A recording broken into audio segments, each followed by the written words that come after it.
The political landscape of Nigeria is currently witnessing one of its most dramatic and unprecedented shakeups in recent history, as former Kaduna State Governor Nasir El-Rufai finds himself in a desperate battle for his freedom.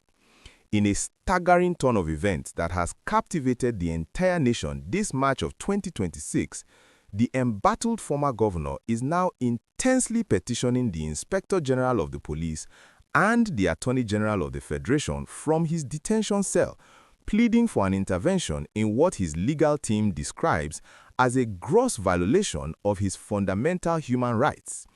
The man who once strode through the corridors of power with absolute authority and commanded immense influence across the country is now locked in a fierce legal war with the Independent Corrupt Practices and Other Related Offences Commission, commonly known as the ICPC.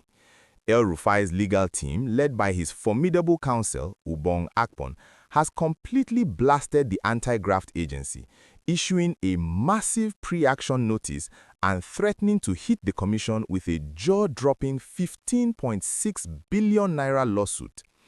This massive financial demand is not just a random figure. It is heavily rooted in devastating allegations against the ICPC, including claims of malicious prosecution, unlawful detention, severe defamation of character, and the shocking accusation that the agency actually forged a court remand order to keep the former governor locked away.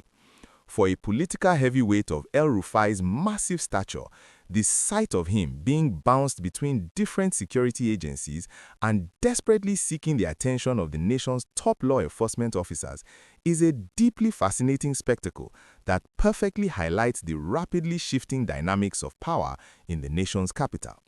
According to heavily detailed court affidavits filed by the Commission, the Kaduna State government, under El-Rufai's direct leadership, released over 11 billion naira to a joint venture partner known as Indo-Kaduna Mats between December 2016 and January 2017. The shocking part of this massive financial transaction is that the company was allegedly not even formally registered with the Corporate Affairs Commission at the time the first billions hit their bank accounts. The ICPC firmly alleges that the massive funds were rapidly dissipated and completely diverted into private pockets, leaving the citizens of Kaduna State with absolutely no light rail system to show for the massive expenditure. In fact, a federal high court has already ordered the temporary forfeiture of over 1.3 billion naira recovered from the accounts of this specific company, bringing immense heat on the former governor to explain exactly how these state funds were handled under his watch.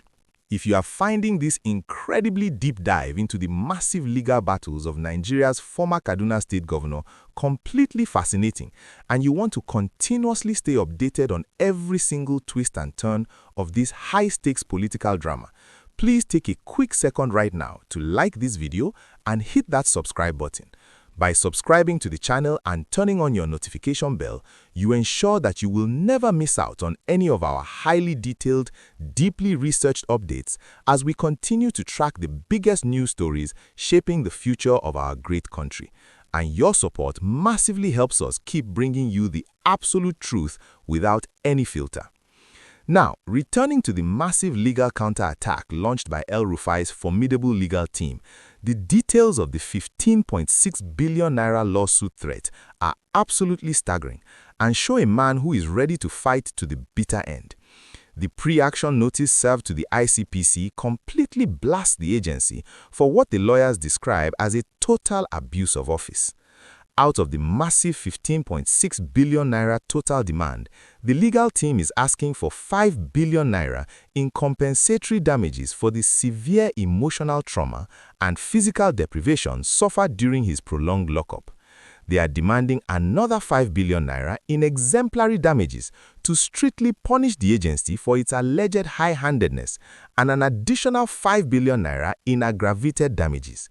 Furthermore, they are seeking 500 million naira specifically for the publication of injurious falsehoods regarding the fake wiretapping claims, and finally, 100 million naira just to cover the massive cost of their high-profile legal representation.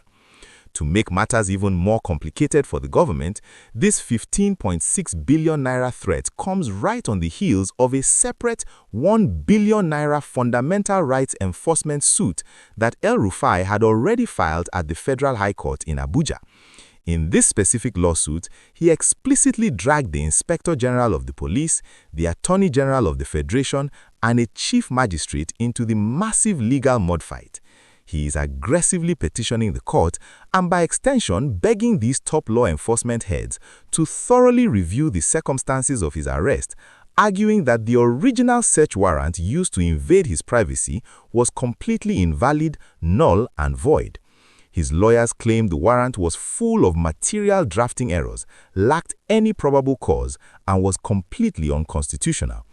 By directly naming the Inspector General of the Police and the Attorney General of the Federation in these massive suits, El-Rufai is desperately trying to force the highest levels of the Nigerian justice system to intervene and stop what he perceives as a completely rogue operation by the anti-graft agencies. As the days continue to roll by this March, the former governor remains locked away in custody, steadfastly refusing to answer any more questions from investigators and insisting that they must present their findings to a proper judicial tribunal. The entire nation now watches with absolute bated breath to see if this massive legal pressure and the threat of a 15.6 billion naira lawsuit will finally force the authorities to grant him his highly anticipated freedom, or if the government will double down and officially arraign him on these extremely heavy charges of financial fraud and national security violations.